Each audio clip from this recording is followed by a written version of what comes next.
அனைவருக்கும் வணக்கம். தனஞ்சயன் சார் அந்த எங்களை விட்டு போகாதீங்கன்னு சொல்கிறதுக்கு மிக நன்றி. ஆனால் என்னை பொறுத்த வரைக்கும் நான் எங்கேயும் போகல, எங்கேயும் போக மாட்டேன். தமிழ் சினிமா தான் எனக்கு உயிர், அது எல்லாருக்குமே தெரியும். இந்த குடும்பத்தை பற்றி தனஞ்சயன் சார்லேருந்து நம்ம டி வரைக்கும் நான் என்ன நினைக்கிறேன், என்ன ஃபீல் பண்ணுறேன்னு நிறையா வாட்டி சொல்லியிருக்கேன். அவங்க எல்லாருக்குமே தெரியும். அவங்க என் மனசில் எவ்வளோ பெரிய ஆழமான ஒரு இடத்த பிடிச்சிருக்காங்கிறது எல்லாருக்குமே தெரியும். ஆனால் இன்றைக்கி அவங்கள பற்றி நான் பேச வரல. இன்றைக்கி நான் வந்து மனசால் சாமர்த்தியமாக ஏதாவது சென்சிபிளாக ஏதாவது இல்லை ஞாபகம் வச்சுக்கிற மாதிரி சில விஷயங்கள் வந்து மீடியா பற்றியும் ப்ரெஸ் பற்றியும் சொல்லான்னு வந்தேன்.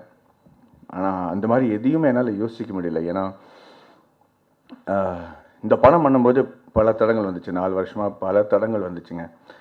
நம்ம எல்லாருமே செய்கிற விஷயந்தான். ஒரு தடங்கள் வரும்போது இந்த தடங்கள் வந்து எப்படி கிராஸ் பண்ணி போவோம், ஏதாவது ஒரு சைன் கொடுங்க, கடவுள் மூலமாக ஏதாவது ஒரு சிக்னல் கிடச்சா நம்ம தைரியமாக பூந்துடலாம்னு சொல்லும்போது ஒவ்வொரு வாட்டியும் ஏதாவது ஒரு சிக்னல் நமக்கு கிடைக்கும். சரி, என்னன்னாலும் சரி, இறுதி சுற்றாக இருந்தாலும் சரி போகலாம் அப்படின்ட்டு அடுத்த வந்து ஸ்டெப்பை தைரியமாக நானும் சுதாவும் சேர்ந்து வச்சுருக்கோம். அந்த மாதிரி கடைசி வரைக்கும் இந்த படம் வந்து நம்மளை வந்து எந்த விஷயமே லைட்டாக எடுத்துக்க விடவே இல்லை. ஆனால் அன்றைக்கி அந்த ப்ரெஷ் ஷோ நீங்கள் பார்த்து அதில் நீங்கள் கொடுத்த ரியாக்ஷன் அண்ட் ரிவ்யூ, அதுதான் எனக்கு ஒரு மிகப்பெரிய கடைசி சைனாக இருந்துச்சு. இந்த வரைக்கும் நம்ம பட்ட எல்லா பாடம், எல்லா கஷ்டங்களும், எல்லா ப்ராப்ளம்ஸ், நிறைய விஷயத்தில் அவமானப்பட்டதும் வந்து எல்லாமே has been totally worth it. நல்ல சினிமாவுக்கு வந்து எல்லாருமே மனசை விட்டு பாராட்டுவாங்கிற ஒரு நம்பிக்கையை நீங்கள் எனக்கு கொடுத்ததுக்கு மிக மிக நன்றி. சில விஷயத்த நிறைய வாட்டி வந்து இந்த படத்தை வந்து நம்ம விட்டுடலாம், சரிப்பட்டு வராது, அடுத்த கட்டத்துக்கு போக வேண்டாம், வேறு படம் பண்ணிடலாம் அப்படின்னு நினைக்கும் போதெல்லாம் என்னோட ஒரு உயிர் நண்பர் வந்து ஒரு விஷயம் சொன்னார்.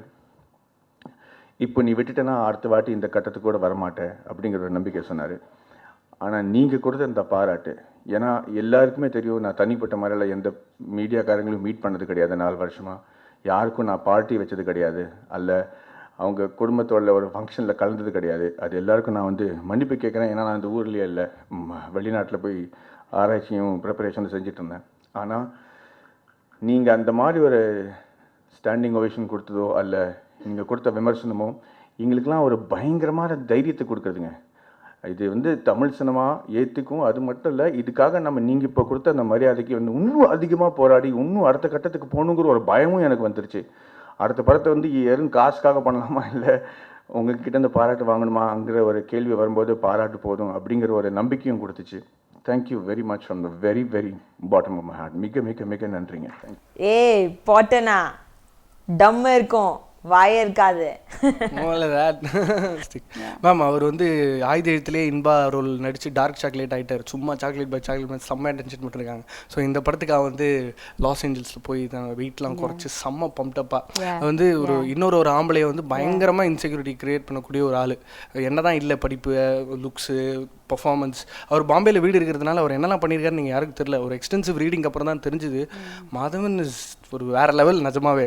ஸோ அப்போ அவரோட அந்த ஒரு factor into the film, additional screen play பண்ணியிருக்காரு, இல்லை உங்களோட ஒர்க் பண்ணியிருக்காரு. இது ராஜ்குமார் ஹிரானி சாருக்கு நைட்டே ஃபோன் பண்ணி இந்த படத்தை ஹிந்தியில் ஸோ அந்த மாதவன் அப்படின்ற அந்த ஒரு Maddy factor to the whole இறுதி சுற்று. If there was no Maddie, there was no film. It's simple. அதுக்கு மேலே நான் சொல்லவும் தேவையில்ல, because I've said enough about it.